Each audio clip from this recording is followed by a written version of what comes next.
Hello students, આજે આપણે ધોરણ 11નું ચેપ્ટર નંબર 13ના લેક્ચર નંબર 11માં પ્રકાશ સંશ્લેષણની ક્રિયાનો બીજો તબક્કો કેલ્વિન ચક્ર. ચાલો, તો કેલ્વિન ચક્રના ઘણા બધા નામ છે, તો વૈજ્ઞાનિકના નામ ઉપરથી આપણને ખબર છે. ચલો, આખો પથ પહેલાં તો ચક્રીય પથ છે, એટલે પ્રક્રિયક તરીકે જે ઘટક આરયુબીપી સૌ પ્રથમ વપરાય છે ને ફરી પાછો પ્રક્રિયાના અંતે આરયુબીપી બને છે. તો જ્યાંથી પ્રક્રિયા શરૂ થાય છે ત્યાં પાછી પ્રક્રિયા પૂરી થાય છે. તો આખી ઘટના રાસાયણિક પ્રક્રિયાનો જે પથ છે એ ચક્રીય પથ છે. અને મેલ્વિન કેલ્વિન અને તેના બે સાથીદારો બેન્સન અને બાસા, તો એને ચક્રીય પથનું સંશોધન કર્યું છે, એટલે એને કેલ્વિન ચક્ર કહીશું. ચલો, પછી એનું બીજું નામ ફોટોસિન્થેટિક કાર્બન રિડક્શન સાયકલ કહીશું. ફોટોસિન્થેટિક કાર્બન રિડક્શન સાયકલ. ચલો, કાર્બનમાં હાઇડ્રોજનનો ઉમેરો થશે. CO2નો જે કાર્બન છે એમાં હાઇડ્રોજનનો ઉમેરો થઈ અને પછી એમાંથી ગ્લુકોઝ બને છે. તો કાર્બનનું રિડક્શન થઈને ગ્લુકોઝ બને છે, એટલે ફોટોસિન્થેટિક કાર્બન રિડક્શન સાયકલ એ કહીશું.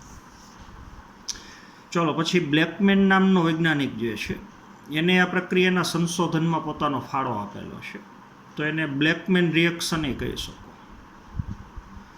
ચલો, પછી પ્રકાશ સંશ્લેષણની ક્રિયાનો આ જે બીજો તબક્કો છે એમાં વાતાવરણનો CO2 અથવા વાતાવરણના CO2ના બંધારણમાં જે કાર્બન છે એ કાર્બનનો ગ્લુકોઝ બનવા માટે ઉપયોગ થાય છે.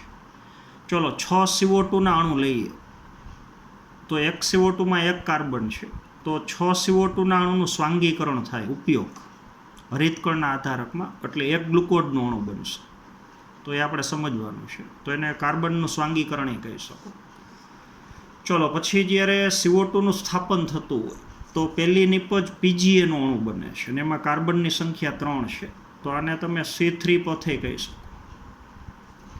ચલો, પછી આ પ્રક્રિયા પ્રકાશની ગેરહાજરીમાં પણ થઈ શકે ને હાજરીમાં થઈ શકે. તો પ્રક્રિયા થવા માટે સીધી પ્રકાશની જરૂર નથી, એટલે અંધકાર પ્રક્રિયા કહી શકો. ચાલો, અને જૈવ સંશ્લેષણ તબક્કો. ચલો, આપણે એમ કહીએ પ્રકાશ સંશ્લેષણની ક્રિયામાં ગ્લુકોઝનું સંશ્લેષણ થાય છે, તો એ સંશ્લેષણ ખરેખર બીજા તબક્કામાં થાય છે, એટલે એને જૈવ સંશ્લેષણ તબક્કો કહીશું. ચાલો, તો આટલી પ્રાથમિક માહિતી પહેલાં હું રીડ કરું છું. આ બધા જે બીજા નામ છે એ તમારે ત્યાં લખી નાખવાના છે કેલ્વિન ચક્રની બાજુમાં. ચલો, તો કેલ્વિન અને તેના સાથીદારોએ એના બે સાથીદારો બેન્સન અને બાસા, ચલો, એને સંપૂર્ણ પરિપથ વિશેનું સંશોધન કરીને દર્શાવ્યું કે આ પરિપથ એક ચક્રીય ક્રમમાં સંચાલિત છે. તમારા ટેક્સ્ટબુકની અંદર આખું ચક્ર આપ્યું છે, પેજ નંબર 217 ઉપર. આરયુબીપીથી પ્રક્રિયાનો શરૂઆત થાય, રિબ્યુલોઝ 1,5 બાયફોસ્ફેટ. ચલો, એ પહેલાં વપરાય છે ને ફરી પાછો એ બને છે, તો આખી પ્રક્રિયા ચક્રીય છે. ચલો, જેમાં આરયુબીપીનું પુનઃ નિર્માણ થાય છે, પહેલાં વપરાય છે ને પાછો છેલ્લે આરયુબીપી પુનઃ ફરી પાછો બને છે. હાલો, એટલે આખો ચક્રીય પથ છે. ચલો, તો આવો હવે જોઈએ કે કેલ્વિન ચક્રનો પરિપથ કેવી રીતે સંચાલિત થાય છે. ચાલો, અને શર્કરા કેવી રીતથી બને છે, ગ્લુકોઝ, એ આપણે સમજવાનું છે. ચલો, તો આવો હવે આપણે સ્પષ્ટ રીતે સમજી લઈએ કે કેલ્વિન ચક્ર જો બધી પ્રકાશ સંશ્લેષિત વનસ્પતિમાં થાય છે. આ જે C3 પદ છે એ બધી વનસ્પતિમાં થાય છે. તો જો હું 3 પ્રકારની વનસ્પતિ બતાવું, દાખલા તરીકે C3 વનસ્પતિ છે, C4 વનસ્પતિ છે, અને હજી એક પ્રકાર પછી આપણે આગળ આવશે CAM વનસ્પતિ. ચલો, ક્રેસ્યુલેશન એસિડ મેટાબોલિઝમ એ પછી આપણે આગળ સમજવાનું છે.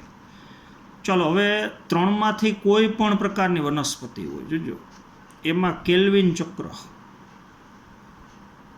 એટલે કે C3 પથ એ તો થાય જ. ચલો C3 વનસ્પતિમાં તો C3 પથ થાય જ, પણ કોઈ વનસ્પતિ C4 પથ દ્વારા પ્રકાશ સંશ્લેષણ કરતી હોય તો એમાંય C3 પથ તો થાય જ. અને ક્રેસ્યુલેશિયન એસિડ મેટાબોલિઝમ, હાલો આ ચક્ર દ્વારા જો પ્રકાશ સંશ્લેષણ કરતી હોય તો એમાંય C3 પદ થાય. એટલે કેલ્વિન ચક્ર બધી વનસ્પતિમાં થાય. C3 હોય, C4 હોય, એના સિવાયની દાખલા તરીકે CAM વનસ્પતિ હોય. CAM વનસ્પતિ એટલે શું? આમ તો C4 પથ જેવું જ છે, પણ થોડીક એમાં ક્રિયા અલગ છે, એ આપણે આગળ સમજવાનું છે. એટલે બધી વનસ્પતિનો સામાન્ય પથ કેલ્વિન ચક્ર તો બધામાં થાય જ. જો આગળ વાંચું છું, ચલો કેલ્વિન ચક્ર બધી જ પ્રકાશ સંશ્લેષિત વનસ્પતિમાં થાય છે, 3માંથી કોઈ પણ પ્રકાર. જો તેનાથી કોઈ ફેર પડતો નથી કે તે C3 અથવા C4 પરિપથથી પ્રકાશ સંશ્લેષણ કરે. એટલે C3 પદથી થતું હોય પ્રકાશ સંશ્લેષણ, C4થી થતું હોય કે એના સિવાયની CM વનસ્પતિ હોય. ચલો અથવા અન્ય કોઈ પરિપથ, અન્ય પરિપથ એટલે CAM ચલો ધરાવતી હોય. બધી વનસ્પતિમાં કેલ્વિન ચક્ર તો થાય જ, C3 પદ તો થાય જ. ચલો હવે કેલ્વિન નામના વૈજ્ઞાનિકે પ્રકાશ સંશ્લેષણની ક્રિયાનો જે બીજો તબક્કો કેલ્વિન ચક્ર છે, ચાલો એનું પેટા 3 તબક્કામાં સમજ માટે વિભાજન કરેલું છે. ચાલો 3 તબક્કા એક પછી એક છે, એને જોડી દો તો આખું ચક્ર છે. એટલે કેલ્વિન ચક્રના પેટા તબક્કા 3 છે. ચાલો તો પહેલો તબક્કો છે કાર્બોક્સિલેશન.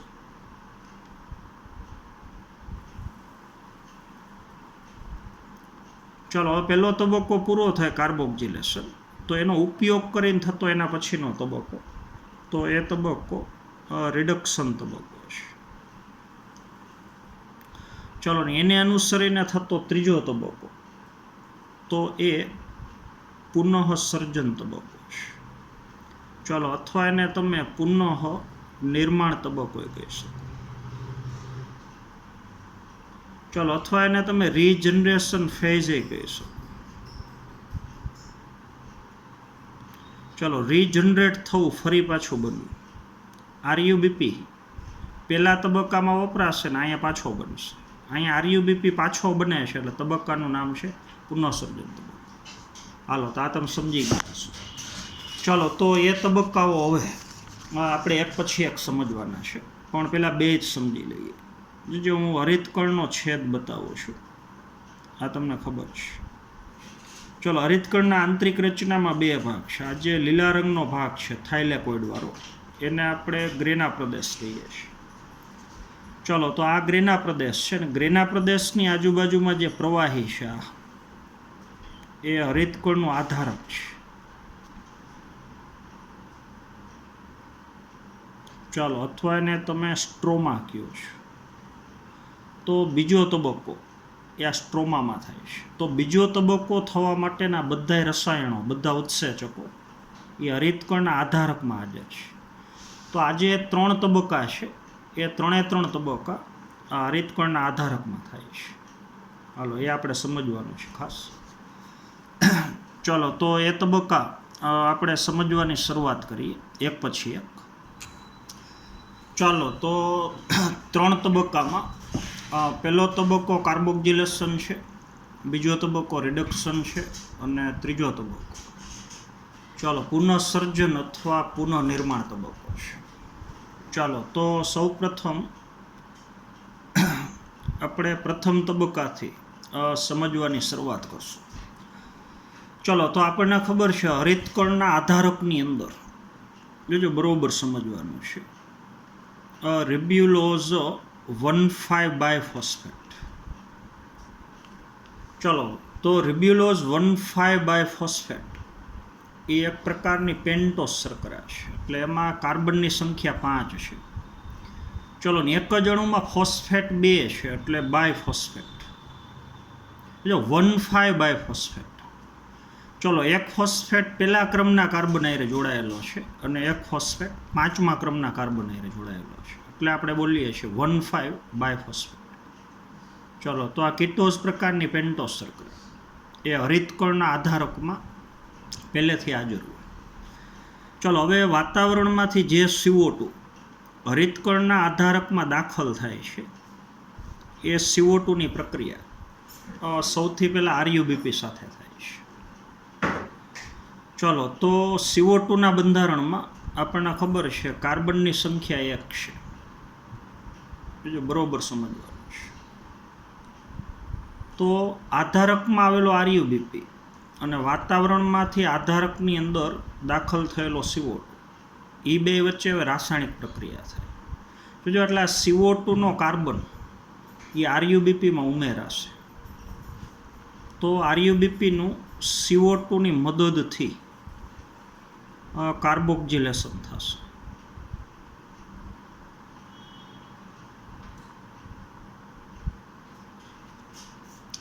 ચાલો, ને આ ક્રિયા કરાવવા માટે જવાબદાર ઉત્સેચક એનું નામ છે RUBP કાર્બોક્સાઇલેસ.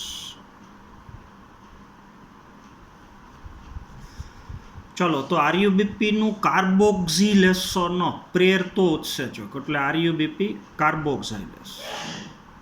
ચલો, તો RUBP કાર્બોક્સાઇલેસ નામના ઉત્સેચકની મદદથી RUBPનું CO2ની મદદથી કાર્બોક્સિલેશન થઈ એટલે CO2ના બંધારણમાં આવેલો કાર્બન એ RUBPમાં ઉમેરાય તો નિપજ તરીકે બનશે 6 કાર્બનયુક્ત સંયોજન.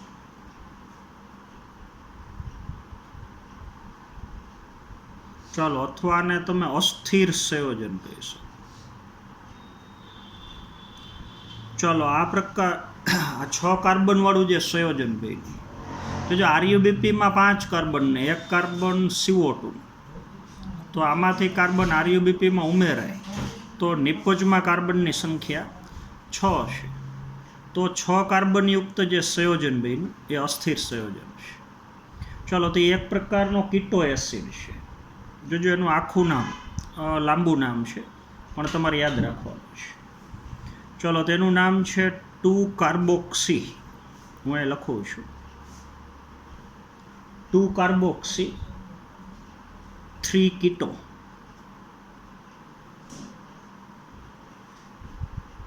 ચલો, એના પછી A B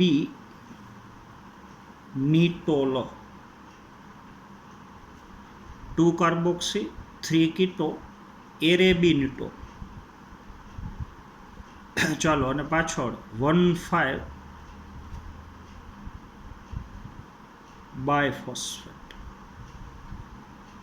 ચાલો, આવું લાંબુ નામ છે. હજી એક વખત બોલું છું 2-કાર્બોક્સી 3-કીટો એરેબિનિટોલ 1,5-બાયફોસ્ફેટ. ચાલો, આ એક પ્રકારનું 6 કાર્બન વાળું અસ્થિર કાર્બનિક સંયોજન છે. ચલો, તો આ પ્રક્રિયાને કહેશું આપણે કાર્બોક્સિલેશન. જો અસ્થિર સંયોજન છે તો આનો એક અણુ હવે તૂટે, એનું વિઘટન થાય એટલે બનશે 2 અણુ PGA ફોસ્ફોગ્લિસરિક એસિડ. ચલો, ફોસ્ફોગ્લિસરિક એસિડ.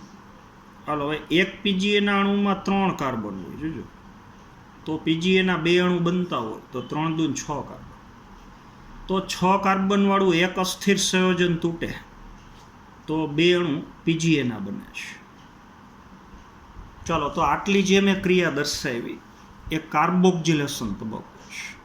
તો કાર્બોક્સિલેશન તબક્કાની પ્રથમ સ્થાયી નિપજ એ PGAનો અણુ છે અને એ 3 કાર્બન વાળો એસિડ છે. ચલો, એક PGAના અણુમાં 3 કાર્બન ને 1 ફોસ્ફેટ છે. અહીંયા એક અસ્થિર સંયોજન છે એમાં 2 ફોસ્ફેટ છે. તો એક ફોસ્ફેટ એક PGAમાં જાય ને બીજો ફોસ્ફેટ બીજા PGAમાં જાય. ચલો, 6માંથી 3 કાર્બન એક PGAમાં જાય અને બીજા 3 કાર્બન બીજા PGAમાં જાય તો 2 અણુ PGAના બને. ચાલો, તો હવે તમે સમજી ગયા હશો. હરિતકણના આધારકમાં એક CO2ના અણુનું સ્થાપન થાય, એક CO2નો અણુ, તો 2 PGAના અણુ બને. ચલો, તો આટલી જે ઘટના છે એ કાર્બોક્સિલેશન છે. ચલો, અહીંયા જે આરયુબીપી કાર્બોક્સાઇલેઝ નામનો ઉત્સેચક છે, જોજો, એ અત્યારે આરયુબીપીનું કાર્બોક્સિલેશન કરે છે. પણ આ જ ઉત્સેચક, જોજો, ઓક્સિજીને જ ઉત્સેચક તરીકે વર્તી શકે. એટલે જો હરિતકણના આધારકમાં CO2 ની સાંદ્રતા ઓછી થઈ જાય તો આરયુબીપીમાં કાર્બનની જગ્યાએ આરયુબીપીમાં ઓક્સિજનનો ઉમેરો કરી શકે. તો પ્રક્રિયા ઓક્સિજીનેશન થઈ જાય. એટલે આ જ ઉત્સેચક આરયુબીપીમાં કાર્બને ઉમેરી શકે અને એ જ ઉત્સેચક આરયુબીપીમાં ઓક્સિજને ઉમેરી શકે. તો આ ઉત્સેચક કાર્બોક્સિલેશન કરાવી શકે અને ઓક્સિજનેશન કરાવી શકે. જોજો, એટલે એક જ ઉત્સેચકના નામ બે થઈ ગયા, આરયુબીપી કાર્બોક્સાઇલેસ અને બીજું નામ થઈ ગયું આરયુબીપી ઓક્સિજીનેસ. ઉત્સેચક એક જ છે, પણ એક જ ઉત્સેચક બે પ્રક્રિયા કરાવી શકે. આરયુબીપીમાં કાર્બનનો ઉમેરો કરાવી શકે અને આરયુબીપીમાં ઓક્સિજનનો ઉમેરો કરાવી શકે. તો એક જ ઉત્સેચક કાર્બોક્સિલેશન પ્રેરી શકે અને ઓક્સિજનેશન પ્રેરી શકે. ચાલો, તો આનું બીજું એક નામ તમને ખબર છે, આરયુબીપી કાર્બોક્સાઇલેસ, ટૂંકમાં લખું છું, અને ભેગું ઓક્સિજીનેસ, આખું લાંબુ નામ છે. અત્યારે ઉત્સેચક કાર્બોક્સાઇલેસ તરીકે વર્તે છે, એટલે આપણે ખાલી આટલું લખ્યું છે. પણ આ જ ઉત્સેચક ઓક્સિજનેશન કરાવી શકે, તો આખું નામ થશે આરયુબીપી કાર્બોક્સાઇલેસ ઓક્સિજીનેસ. ચલો, આ લાંબા નામનું ટૂંકું નામ છે રુબિસ્કો ઉત્સેચક. એ તમે જાણો છો, આની આપણે આગળ વાત કરી. ચલો, તો રુબિસ્કો ઉત્સેચક અત્યારે આરયુબીપી કાર્બોક્સાઇલેસ તરીકે વર્તે છે. ચાલો, તો આ પ્રથમ તબક્કો થઈ ગયો પૂરો. જો હવેની પ્રક્રિયા, ચાલો, તો અહીંયા આપણે જ્યાં લીટો બતાવીએ છીએ, તો આટલી પ્રક્રિયા એટલે જૈવ સંશ્લેષણ તબક્કો, જે કેલ્વિન ચક્ર છે, એનો પ્રથમ તબક્કો કાર્બોક્સિલેશન થઈ ગયો. તો કાર્બોક્સિલેશન તબક્કાની અંદર એક મધ્યસ્થી કાર્બનિક સંયોજન એટલે પીજીએ નિર્માણ થાય. તો હરિતકણના આધારકમાં CO2 નું સ્થાપન થઈ, જોજો બરોબર સમજો, હરિતકણના આધારકમાં CO2 નું સ્થાપન થઈ અને મધ્યસ્થી કાર્બનિક સંયોજન બનવા સુધીની ક્રિયા, એટલે CO2 નો ઉપયોગ થઈ અને પીજીએનું અણુ બનવા સુધીની ક્રિયા, એ તબક્કાને આપણે કાર્બોક્સિલેશન તબક્કો કહીએ છીએ. ચાલો, હવે કાર્બોક્સિલેશન તબક્કાની અંદર જે પીજીએનું અણુ બન્યો છે એનો ઉપયોગ થઈ અને આગળ એમાંથી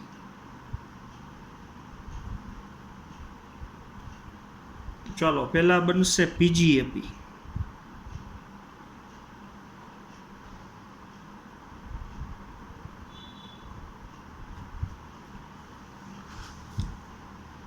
ચાલો, બરોબર સમજવાનું છે. તો આનું નામ છે 1,3-બાયફોસ્ફોગ્લિસરેટ, જો અથવા આખું નામ છે 1,3-બાયફોસ્ફોગ્લિસરેટ ન કહવું હોય તો ગ્લિસરિક એસિડ. ચાલો, અથવા સીધું આવી બોલી શકો, phosphoglyceric acid phosphate, phosphoglyceric acid phosphate. ચલો, એક પીજીએના અણુમાંથી એક પીજીએપી બને, તો અહીંયા બે પીજીએના અણુ છે, તો અહીંયા બનશે બે અણુ પીજીએપી. જો બરોબર સમજવાનું છે. ચાલો, પીજીએનો એક અણુ લ્યો તમે, પીજીએનો એક અણુ, તો એમાં 3 કાર્બન છે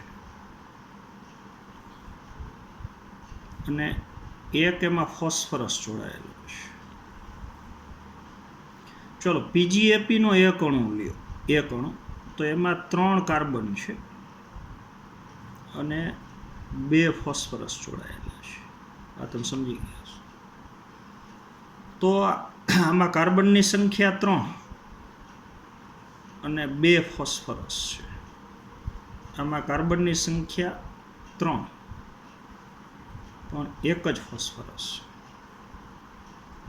જો એક પીજીએમાંથી એક અણુ પીજીએપી નો બને તો એક ફોસ્ફરસ ઉમેરવો પડે. કાર્બન તો બરોબર છે એટલા ને એટલા હોય બેયમાં, પણ આમાં એક પીજીએમાં એક જ ફોસ્ફરસ છે ને આમાં એક પીજીએપીના અણુમાં બે ફોસ્ફરસ છે, તો આમાં ફોસ્ફરસનો ઉમેરો કરવો પડે.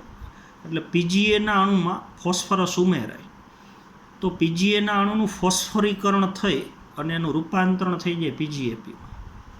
જોજો તો ત્યાં પહેલા તબક્કામાં જે ઓલા એટીપી બન્યા હતા એ હવે વપરાશ. જોજો અહીંયા એક એટીપીનો અણુ વપરાય તો એનું રૂપાંતરણ એક અણુ એડીપીમાં થાય. એડેનોસાઇન ટ્રાયફોસ્ફેટ એ પોતાનો એક ફોસ્ફેટ ગુમાવી દે એટલે રૂપાંતરણ થઈ જાય એડેનોસાઇન ડાયફોસ્ફેટ. અને એટીપી જે પોતાનો એક ફોસ્ફેટ ગુમાવે એ અહીંયા જોડાઈ જાય એટલે એનું રૂપાંતરણ થઈ ગયું પીજીએનું પીજીએપી. ચલો એક પીજીએમાંથી એક પીજીએપી બને તો એક એટીપી વપરાય, પણ અહીંયા બે અણુ પીજીએ એનું રૂપાંતરણ બે અણુ પીજીએપીમાં થાય છે, તો અહીંયા ખરેખર બે એટીપી વપરાય એટલે બે એટીપીનું રૂપાંતરણ બે એડીપીમાં થાય. હાલ આ તમે સમજી ગયા છો. ચલો હવે બે અણુ પીજીએપીના છે એ ફેરવાય બે અણુ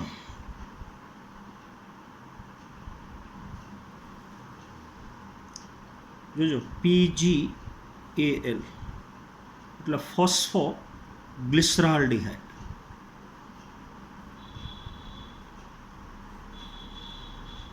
તો બે અણુ પીજીએપીના એ ફેરવાય બે અણુ પીજીએલ. એક પીજીએપીમાંથી એક પીજીએલ બને તો બે અણુ પીજીએપીમાંથી બે અણુ પીજીએલના બને. હાલો અથવા એને ગ્લિસરાલ્ડિહાઇડ 3-ફોસ્ફેટ કહીશું, એનું બીજું નામ છે. ચલો એક નામ છે ફોસ્ફોગ્લિસરાલ્ડિહાઇડ, ફોસ્ફોગ્લિસરાલ્ડિહાઇડ અથવા આને કહી શકો ગ્લિસરાલ્ડિહાઇડ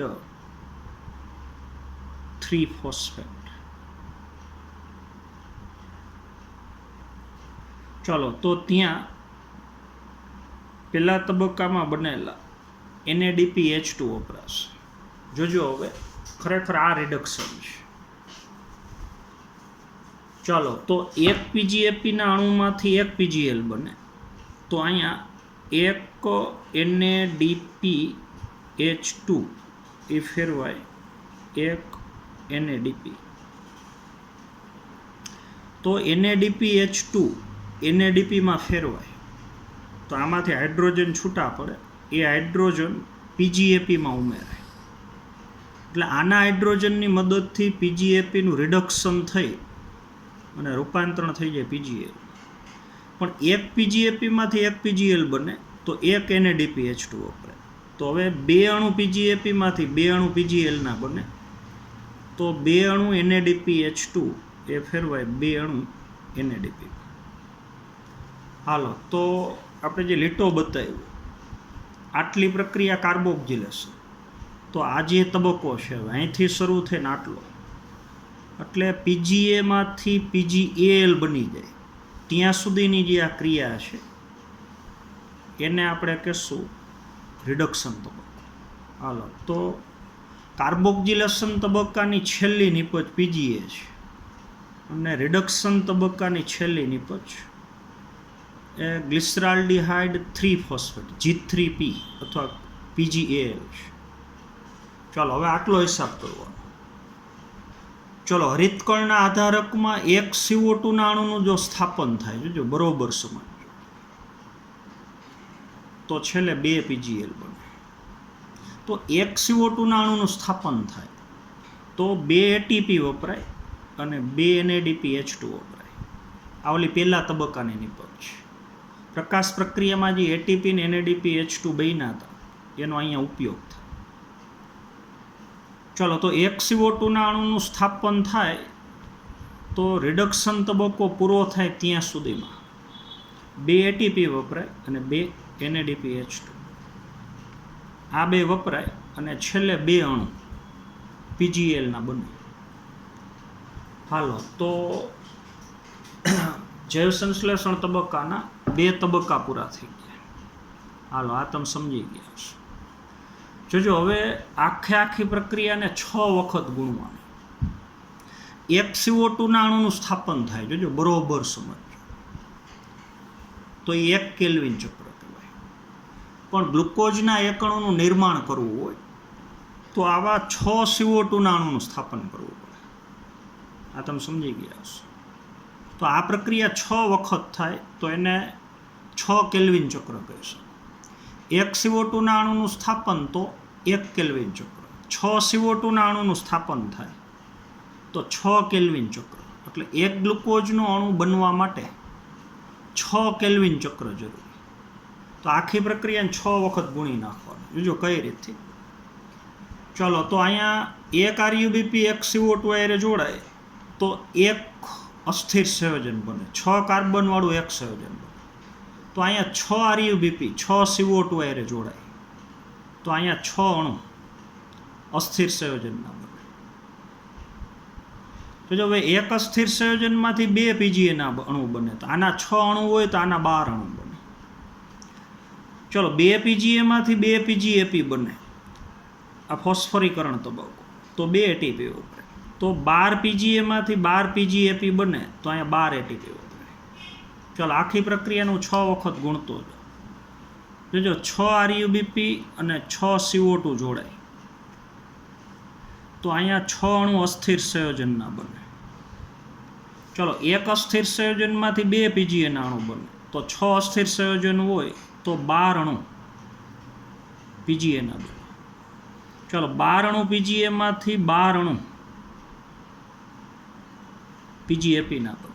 તો અહીંયા 12 એટીપી વપરાય અને 12 એડીપીમાં ફેરવાય. ચલો, 12 અણુ પીજીએપીમાંથી 12 અણુ પીજીએપીમાંથી 12 અણુ પીજીએલના બને. તો અહીંયા 12 અણુ NADPH2 એ ફેરવાય 12 અણુ NADP. આ 6 કેલ્વિન ચક્ર એક સાથે થઈ ગયા. હાલો, આ તમે સમજી ગયા હશો.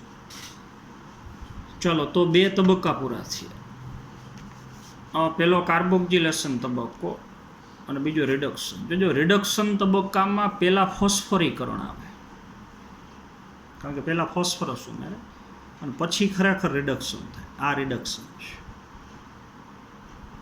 તમારા ટેક્સ્ટ બુકમાં આ સ્ટેપ જ નથી. જો આ અણુ સીધું પીજીએમાંથી પીજીએલ આવું બતાવ્યું છે.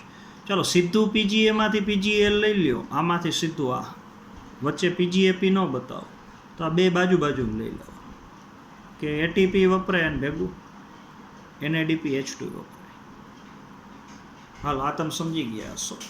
તો હવે એક સાથે 6 અણુની ચક્રીય પ્રક્રિયા હું લખું છું સમજ માટે.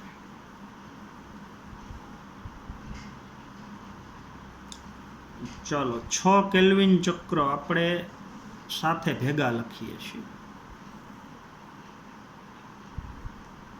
હાલો, મોટું ચક્ર કરીને બતાવું છું. ચલો, તો એક પછી એક આપણે લેતા જઈએ. જોજો, 6 અણુ આરયુબીપી. ચલો, એક આરયુબીપીમાં કાર્બન 5. જોજો, હવે 6 અણુ આરયુબીપીના એ જોડાશે 6 અણુ CO2 હારે. 6 અણુ CO2. ચલો, એક આરયુબીપી એક CO2 હારે જોડાય તો અહીંયા ઓલું અસ્થિર સંયોજન 1 બને C6 વાળું. પણ 6 આરયુબીપી 6 CO2 હારે જોડાય તો 6 અણુ અસ્થિર સંયોજનના બને. આ તમે સમજી ગયા છો.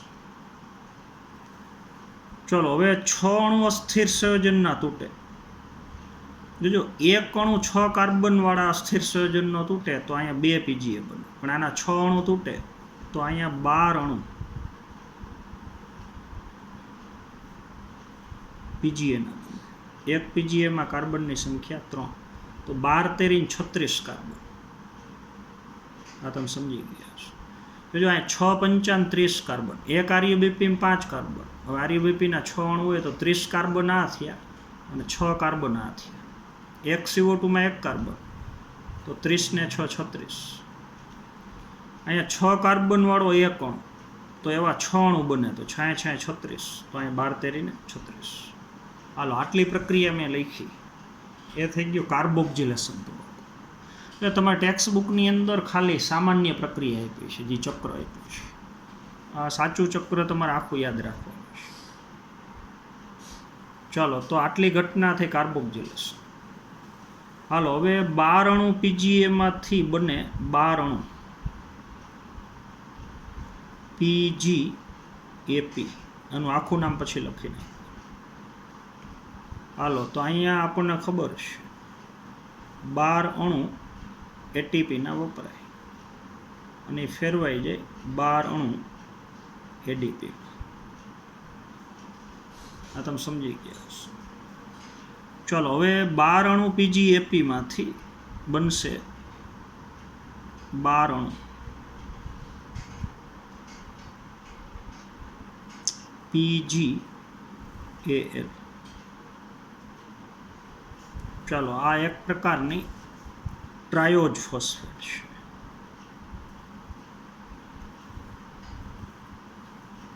ત્રણ કાર્બનવાળી શર્કરા છે એટલે ટ્રાયોસ, અને ભેગું ફોસ્ફેટ છે એટલે બીજું નામ કહી શકો ટ્રાયોજ ફોસ્ફેટ. હાલો, અથવા આનું બીજું નામ G3P છે, ગ્લિસરાલ્ડીહાઇડ 3 ફોસ્ફેટ. હાલો, હવે 12 અણુ પીજીએપીમાંથી 12 અણુ પીજીએલના બને ત્યારે અહીંયા 12 અણુ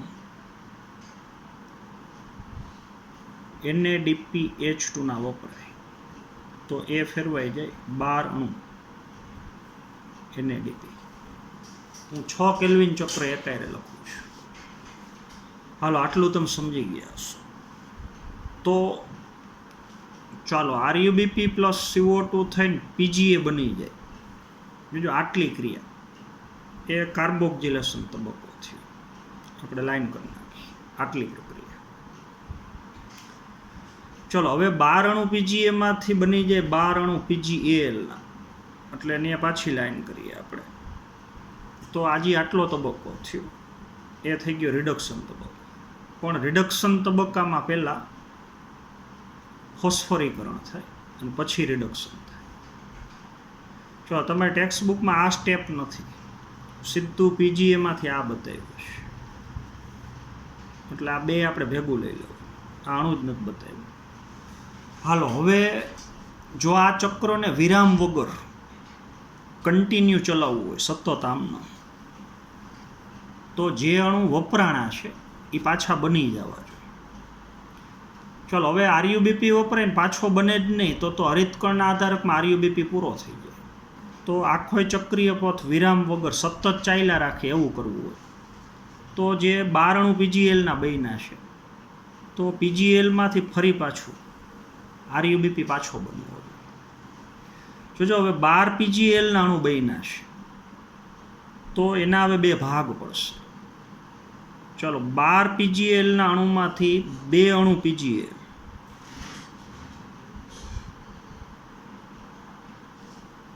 એમાંથી આગળ ગ્લુકોઝ બની જાય. આ તમે સમજી ગયા છો. આપણે કંઈક જૈવ સંશ્લેષણ તબક્કામાં ગ્લુકોઝ બને તો એ ખરેખર આવી લાંબી પ્રક્રિયા થઈ અને પીજીએલનો જે અણુ છે એમાંથી ગ્લુકોઝ બને. એ કેમ બને હમણાં આપણે સમજીએ છીએ. તો 12 અણુ જે પીજીએલના છે એમાંથી 2 પીજીએલના અણુનો ઉપયોગ આગળ ગ્લુકોઝ બનવા માટે થઈ જશે. હાલો, તો એમાંથી હવે વધ્યા 10, તો હવે 10 અણુ પીજીએલ. જો બે ભાગ કરી નાખ, 12 અણુમાંથી 2 પીજીએલના અણુમાંથી આગળ ગ્લુકોઝ બનશે અને 10 જે પીજીએલના અણુ છે જોજો એમાંથી ફરી પાછા જે આરયુબીપીના 6 અણુ વપરાણા છે એ પાછા બની જશે. જોજો, તો આ જે ત્રીજો તબક્કો છે એને હવે કહેવાય પુનઃનિર્માણ તબક્કો. તો 10 પીજીએલના અણુનો ઉપયોગ થઈ અને એમાંથી ફરી પાછા 6 અણુ આરયુબીપીના બનવાની ક્રિયા. એટલે 5 પીજીએલમાંથી 3 આરયુબીપી બને, તો 10 પીજીએલમાંથી 6 આરયુબીપી બને. ચલો તો અહીંયા 6 એટીપીના અણુ પાછા વપરાશે. તો 6 એટીપી એ ફેરવાઈ જાય પાછા 6 અણુ એડીપી. એક આરયુબીપીનો અણુ બને આમાંથી, તો 1 એટીપી વપરાય. તો અહીંયા 6 આરયુબીપી પાછા બને છે, તો 6 એટીપી. હાલો, તો આ જૈવ સંશ્લેષણ તબક્કાનો ત્રીજો તબક્કો. જોજો આ લીટીથી આગળ 10 પીજીએલના અણુનો ઉપયોગ થઈને એમાંથી 6 આરયુબીપી બનવાની ક્રિયા. તો આને પુનઃસર્જન અથવા પુનઃનિર્માણ તબક્કો કહી શકો. અને ત્યાં 6 એટીપીના અણુ પાછા વપરાય. ચલો 12 એટીપીના અણુ આગળ વપરાયેલા છે, 6 એટલે ટોટલ 18 એટીપીના અણુ વપરાય ટોટલ. આ તમે સમજી ગયા હશો. જોજો હવે તમે આખો હિસાબ કરો તો હવે તમને એમ કહે કે એક CO2ના અણુનું સ્થાપન થાય. જોજો એક આરયુબીપી એક CO2 આયરે જોડાય તો એક અસ્થિર સંયોજન બને. તો અહીંયા પીજીએના 2 અણુ બને. 2 પીજીએના અણુમાંથી 2 પીજીએપીના અણુ બને, તો અહીંયા 2 એટીપી વપરાય. તો 2 એટીપી અહીંયા વપરાય અને 1 અહીંયા વપરાય. એક અણુની પ્રક્રિયા લ્યો તો એક CO2ના અણુનું સ્થાપન થાય તો 3 એટીપી વપરાય. 2 એટીપી અહીંયા અને 1 એટીપી પાછો પુનઃનિર્માણ તબક્કામાં વપરાય. તો 2 ને 1 3 એટીપી અને અહીંયા 2 અણુ NADPH2ના વપરાય. તો એક CO2ના અણુનું સ્થાપન કરવા માટે 3 એટીપી, 2 ને 1 3, 2 અહીંયા ને 1 અહીંયા, 3 એટીપી અને 2 NADPH2 જરૂરી. ચલો, પણ ગ્લુકોઝનો એક અણુ બનાવવો હોય તો આ ચક્ર 6 વખત ચાલે. એટલે આપણે 6 ચક્ર એકાયરે લખ્યા છે એક સાથે. તો 6 આરયુબીપી પ્લસ 6 CO2 થાય તો 6 અસ્થિર સંયોજન બને. તો 12 અણુ પીજીએ અને 12 અણુ પીજીએમાંથી 12 અણુ પીજીએપીના બને, તો 12 એટીપી વપરાય અને અહીંયા 12 NADPH2 વપરાય. હાલો, પુનઃનિર્માણ તબક્કામાં 6 એટીપી, તો 12 ને 6 18 એટીપી વપરાય અને 12 NADPH2. જો 18 એટીપી અને 12 NADPH2 એ બન્યા હોય પહેલા તબક્કામાં, એ તમને ખબર છે. તો પ્રથમ તબક્કામાં જ્યારે આ એટીપી બન્યા હોય 18 એટીપી, તો આપણને ખબર છે ત્યાં ચક્રીય અને અચક્રીય વિજાણુ વહન, ચક્રીય અને અચક્રીય ફોટોફોસ્ફોરાયલેશન, એ બે 6 વખત થાય. ચલો 6 વખત ચક્રીય ફોટોફોસ્ફોરાયલેશન થાય તો 6 એટીપી એમાં બને, અને 6 વખત અચક્રીય ફોટોફોસ્ફોરાયલેશન થાય તો 12 એટીપી એમાં બને. તો 12 ને 6 18 એટીપી ત્યાં બન્યા. અને 6 વખત અચક્રીય ફોટોફોસ્ફોરાયલેશન થાય તો ભેગા 12 અણુ NADPH2 બને. ચાલો, તો 6 વખત ચક્રીય અને અચક્રીય ફોટોફોસ્ફોરાયલેશન થાય પહેલા તબક્કામાં તો ત્યાં 18 એટીપી બને અને 12 NADPH2 બને, અને એનો ઉપયોગ હવે આ તબક્કામાં થાય. હાલો, આ તમે સમજી ગયા હશો. તો એક CO2ના અણુનું સ્થાપન થાય તો 2 ને 1 3 એટીપી વપરાય, 2 એટીપી અહીંયા ને 1 અહીંયા, અને 2 NADPH2 વપરાય. પણ 6 CO2ના અણુનું સ્થાપન થાય તો 12 ને 6 18 એટીપી અને 12 NADPH2. હાલો, હવે 2 અણુ પીજીએલના છે. જોજો બરોબર સમજવાનું છે. ફોસ્ફોગ્લિસરાલ્ડિહાઇડ. ચલો, તો 2 અણુ પીજીએલના છે ફોસ્ફોગ્લિસરાલ્ડિહાઇડના. એમાંથી હવે એક અણુ આગળ જતા બની જાય ગ્લુકોઝ, એટલે બની જાય C6H12O6. જોજો હવે ખરેખર તો લાંબી રાસાયણિક પ્રક્રિયા દ્વારા બને. કેવી રીતથી બને એ તમારે અત્યારે યાદ ન રાખવું હોય તો આગળના ચેપ્ટરમાં એ પ્રક્રિયા આપણે આવવાની છે. એટલે અત્યારે ખાલી આટલું જ યાદ રાખો કે 12 જે પીજીએલના અણુ બન્યા હોય એમાંથી 2 પીજીએલના અણુનો ઉપયોગ 2 ગ્લુકોઝ બનવા માટે છે, અને 10 પીજીએલના અણુ છે એનો ઉપયોગ આરયુબીપીના પુનઃનિર્માણમાં થાય. ચલો, તો આ બની ગયો ગ્લુકોઝ. ચલો, પછી તમને ખબર છે આગળ ગ્લુકોઝનું રૂપાંતરણ સુક્રોઝમાં થઈ શકે, જે એક પ્રકારની ડાયસેકેરાઇડ છે. જરૂર ન હોય તો એનું રૂપાંતરણ સ્ટાર્ચમાં થઈ શકે. તો તમારા ટેક્સ્ટ બુકમાં સીધું અહીંયા સુક્રોઝ અને સ્ટાર્ચ બતાવેલું છે. તો ત્યાં ખરેખર પહેલાં ગ્લુકોઝ બને, પછી ગ્લુકોઝનું રૂપાંતરણ સુક્રોઝ કે સ્ટાર્ચમાં થઈ. હાલો, તો આ પ્રમાણે આખું કેલ્વિન ચક્ર એ તમારે યાદ રાખવાનું છે. હાલો, તમારી ટેક્સ્ટ બુકમાં જે ચક્ર આપ્યું છે એની હું થોડીક સમજ તમને આપું છું. ચાલો, તો ટેક્સ્ટ બુકમાં તમને આ રીતથી ચક્ર આપ્યું છે, એક એક અણુની પ્રક્રિયા બતાવી છે. બીજો તેમાં રિબ્યુલોઝ 1,5 બાયફોસ્ફેટ એટલે RUBP છે. તો RUBP પ્લસ અહીંયા CO2 ઉમેરે તો CO2 નો કાર્બન આમાં ઉમેરે એટલે એ ઘટનાને કાર્બોક્સિલેશન કહી શકે.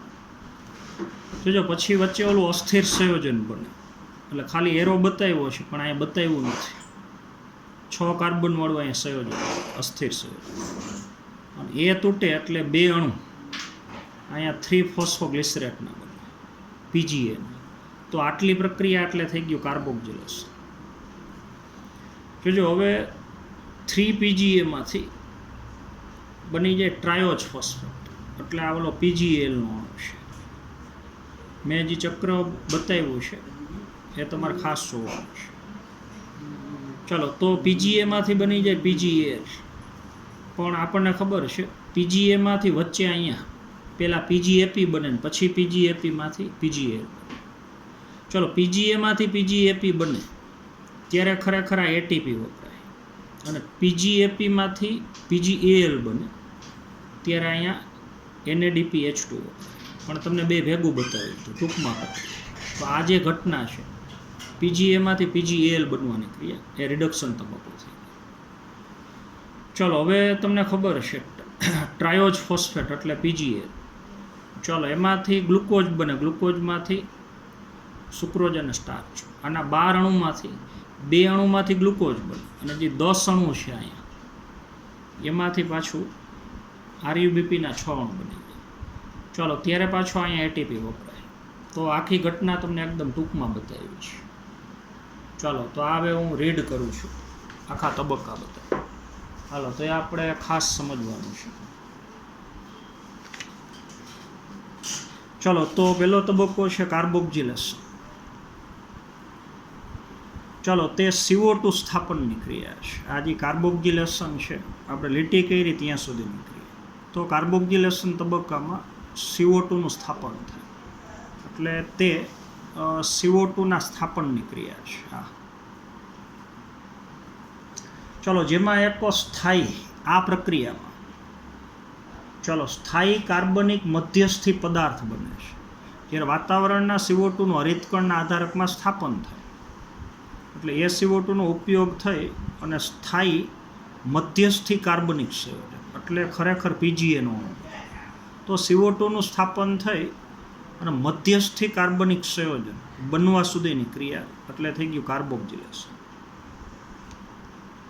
ચલો, કેલ્વિન ચક્રમાં કાર્બોક્સિલેશન તબક્કો અતિ મહત્વપૂર્ણ તબક્કો છે. જો આ ક્રિયા ન થાય તો આગળની ક્રિયા થઈને ગ્લુકોઝ બને જ નહીં. ચલો, જેમાં RUBPના કાર્બોક્સિલેશન માટે CO2નો ઉપયોગ થાય. આ તબક્કામાં RUBPમાં CO2ના બંધારણમાંથી કાર્બન ઉમેરે તો RUBPના કાર્બોક્સિલેશન માટે CO2નો ઉપયોગ થાય. ચલો, ને આ પ્રક્રિયા માટે જવાબદાર ઉત્સેચક તમને ખબર છે. તો RUBP કાર્બોક્સાઇલેસ દ્વારા આ પ્રક્રિયા ઉત્તેજિત. ચલો, જેના પરિણામ સ્વરૂપે એક CO2ના અણુનું સ્થાપન થાય તો એના પરિણામ સ્વરૂપે ચલો છેલ્લે 3 PGA એટલે ગ્લિસરાલ્ડિહાઇડ આપણે ફોસ્ફોગ્લિસરિક એસિડ અથવા 3 ફોસ્ફોગ્લિસરિક એસિડ એના અહીંયા 2 અણુ બને. એક CO2ના અણુનું સ્થાપન થાય, એક RUBP એક CO2, તો અહીંયા PGAના 2 અણુ બને. ચલો, હવે ઉપરાંત આ ઉત્સેચક RUBP કાર્બોક્સાઇલેસ નામનો ઉત્સેચક ઓક્સિજનેશન એ કરી શકે. RUBPમાં કાર્બન ઉમેરે એની જગ્યાએ ઓક્સિજન એ ઉમેરી શકે, કરવાની ક્ષમતા પણ ધરાવે છે. ચલો, આમ તે વધારે યોગ્ય હશે કે આપણે આ ઉત્સેચકને ખાલી કાર્બોક્સાઇલેજ ઉત્સેચક ન કહેતા RUBP કાર્બોક્સાઇલેસ ઓક્સિજિનેસ એ ઉત્સેચકનું નામ આપી શકો. ચલો, અથવા એને આપણે ટૂંકમાં ઓલું રુબિસ્કો ઉત્સેચક કહીએ છીએ. હાલો, જેની ચર્ચા આપણે આગળ કરી છે. હાલો, તો આ પ્રથમ તબક્કો થઈ. તો આરયુબીપીનું CO2ની મદદથી કાર્બોક્સિલેશન થઈ CO2નું અહીંયા સ્થાપન થઈ પીજીએ બનવા સુધીની ક્રિયા, એટલે થઈ ગયું કાર્બોક્સિલેશન. હાલો, પછી બીજો તબક્કો છે રિડક્શન. જો આટલી પ્રક્રિયા એટલે રિડક્શન તબક્કો તમને ખબર છે. પીજીએથી શરૂ કરી અને PgAl બની જાય ત્યાં સુધીની ક્રિયા એટલે રિડક્શન. એ 2 સ્ટેપમાં થાય. પહેલાં ફોસ્ફરીકરણ થાય પછી રિડક્શન. ચલો, તો આ ગ્લુકોઝનું નિર્માણ કરતી પ્રક્રિયાઓની એક શૃંખલા છે. જોજો, આ જે રિડક્શન તબક્કો છે એ રિડક્શન તબક્કો અહીંથી શરૂ કરીને આટલી ક્રિયા એટલે રિડક્શન તબક્કો. તો ગ્લુકોઝનું અણુ બનાવવા માટે જે શૃંખલાબંધ પ્રક્રિયાની જરૂર છે એક પછી એ પ્રક્રિયા એટલે રિડક્શન. આટલી ક્રિયા તો આખી શૃંખલાબંધ એક પછી એક થતી પ્રક્રિયા છે. તો ગ્લુકોઝનું નિર્માણ કરતી પ્રક્રિયાઓની એક શૃંખલા છે. જો આ તબક્કામાં પ્રત્યેક CO2ના અણુના સ્થાપન કરવા માટે ATPના 2 અણુનો ઉપયોગ ફોસ્ફોરાયલેશન માટે. અહીંયા સુધીની ક્રિયા લ્યો, અહીંથી શરૂ કરીને અહીંયા સુધી આ ક્રિયાનો સમાવેશ ન કરો તો 6 CO2નું સ્થાપન થાય. જોજો, તો 12 ATP વપરાય અને 12 NADPH, પણ 6 માટે. પણ એક આરયુબીપી એક CO2 આરે જોડાય તો અહીંયા 2 PGA બને. 2 PGAમાંથી 2 PGAP બનતા હોય તો અહીંયા 2 ATP વપરાય અને 2 NADPH. તો એક CO2ના અણુનું સ્થાપન કરવા માટે 2 ATP વપરાય અને 2 NADPH2 વપરાય. હાલો, એ તમે જાણો છો. ચાલો, તો આ તબક્કામાં પ્રત્યેક CO2ના અણુનું સ્થાપન કરવા માટે ATPના 2 અણુનો ઉપયોગ આ ફોસ્ફોરાયલેશનમાં થાય અને NADPH2ના 2 અણુનો ઉપયોગ રિડક્શન માટે થાય આ ક્રિયા માટે. ચાલો, તો આ પરિપથમાં ગ્લુકોઝનો એક અણુ બનવા માટે જોજો, આ પરિપથમાં ગ્લુકોઝનો અહીંયા એક અણુ બનાવવો હોય, ગ્લુકોઝનો એક અણુ બનાવવા માટે એક CO2ના અણુનું સ્થાપન ન ચાલે તો ગ્લુકોઝના બંધારણમાં 6 કાર્બન છે. તો 6 કાર્બનની પ્રાપ્તિ માટે 6 CO2 વપરાવા. જો આરયુબીપીનું તો પાછું નિર્માણ થઈ જાય ને, એટલે એના કાર્બનનો હિસાબ તો એમ ન મળીએ. તો આજે 6 CO2નું સ્થાપન થાય એટલે એના 6 કાર્બન, તો એનો ઉપયોગ થઈ અને ગ્લુકોઝનો છેલ્લે એક અણુ બને. તો આ પ્રક્રિયા 6 વખત થવી જોઈએ. એટલે આપણે 6 વખત 6 કેલ્વિન ચક્ર એક સાથે લખેલા છે. ચલો, તો આ પરિપથમાં ગ્લુકોઝનો એક અણુ બનવા માટે CO2ના 6 અણુનું સ્થાપન અને ચક્રનું 6 વખત ચક્રીયકરણ. એક CO2 એક આરયુબીપી તો એક ચક્ર થયું. તો એવા આપણે એક સાથે 6 ચક્ર લખેલા છે. તો એક ગ્લુકોઝના અણુનું નિર્માણ થવા માટે 6 કેલ્વિન ચક્ર જરૂરી છે. ચલો, હવે રીજનરેશન અથવા પુનઃસર્જન તબક્કો. ચાલો, હવે જો આ ચક્રને વિરામ વગર ચલાવવું હોય, જોજો વિરામ વગર એટલે 6 આરયુબીપી વપરાય અને જો અહીંયા પ્રક્રિયા અટકી જાય તો આધારકમાં આરયુબીપી પૂરા થઈ જાય. તો PGLનો અણુ બન્યા પછી અમુક PGLનો ઉપયોગ થઈ અને પાછો આરયુબીપી બનવો હોય. એટલે આ ચક્રને સતત આમનામ ફરતું રાખવું હોય તો સતત આરયુબીપીની જરૂર પડશે. તો અહીંથી ફરી પાછા સતત આરયુબીપી બનવા જોઈએ. ચલો, તો આ ચક્રને અવરોધ કે ખલેલ વિના સતત ચાલુ રાખવા માટે CO2ના ગ્રાહી અણુ, આ CO2ને ગ્રહણ કરતો જે અણુ છે આરયુબીપી. ચાલો, એટલે આરયુબીપીનું પુનઃસર્જન થવું જરૂરી છે અને જે પુનઃસર્જન PGLમાંથી થાય. ચલો, તો પુનઃસર્જનના તબક્કામાં જ્યારે PGLમાંથી પાછું આરયુબીપી બનતું હોય, ચલો, તો પુનઃસર્જનના તબક્કામાં આરયુબીપીના નિર્માણના હેતુ માટે અહીંયા જે ફોસ્ફોરાયલેશન થાય પાછું, ત્યાં પાછો એક ATPનો અણુ વપરાય. એક આરયુબીપી બનતો હોય તો એક ATP વપરાય, પણ અહીંયા આપણે 6 અણુની પ્રક્રિયા ભેગી 6 આરયુબીપી બનતા હોય તો અહીંયા 6 ATP વપરાય. હાલો, આ તમે સમજી ગયા હશો. હાલો, પાછળનું વાંચું છું. ચાલો, તો એટલા માટે કેલ્વિન ચક્રમાં, આખા કેલ્વિન ચક્રમાં જોજો, હવે CO2ના પ્રત્યેક અણુનો પ્રવેશ કરવા માટે એટલે એક CO2ના અણુનો જો અહીંયા સ્થાપન થાય અને તમે હિસાબ કરો તો 2 ATP અહીંયા વપરાય અને એક અહીંયા. તો એક CO2ના અણુનું સ્થાપન કરવા માટે 2 ને 1 3 ATP અને 2 અહીંયા NADPH2 પણ 6 અણુની ભેગી પ્રક્રિયા લે તો 18 ATP અને 12 NADPH2. ચલો, તો પ્રત્યેક અણુના પ્રવેશ માટે 3 ATPના અણુ અને NADPHના 2 અણુની આવશ્યકતા હોય. 2 NADPH2ના અણુ વપરાય અને 2 ને 1 3 ATP વપરાય. ચાલો, તો અંધકાર પ્રક્રિયામાં વપરાતા ATP આખી અંધકાર પ્રક્રિયા લે 6 કેલ્વિન ચક્ર ભેગા લે તો ATP ને NADPH2 અણુની સંખ્યાના તફાવતને પહોંચી વળવા માટે ચાલો ચક્રીય ફોટોફોસ્ફોરાયલેશન પણ થાય છે. સમજણ? 18 ATP વપરાય અને 12 NADPH2 તો સંખ્યામાં તફાવત છે. એટલે 6 વખત જો અચક્રીય ફોટોફોસ્ફોરાયલેશન થાય તો આટલું બની જાય. 6 વખત અચક્રીય ફોટોફોસ્ફોરાયલેશન થાય તો 12 ATP બની જાય અને 12 NADPH2 બની જાય. તોય 6 ATP ઘટે. તો એની પૂર્તિ કરવા માટે ભેગું 6 વખત ચક્રીય વીજાણુ વહન થાય. તો ચક્રીય ફોટોફોસ્ફોરાયલેશન ચક્રીય વીજાણુ વહન થાય તો ભેગા 6 ATPના અણુ વધારે બને. એટલે 18 ATP બની ગયા અને 12 NADPH2. તો ગ્લુકોઝના એક અણુના નિર્માણ માટે આ ચક્ર 6 વખત ફરવું જોઈએ. તો આપણે 6 ચક્ર ભેગા બતાવ્યા છે.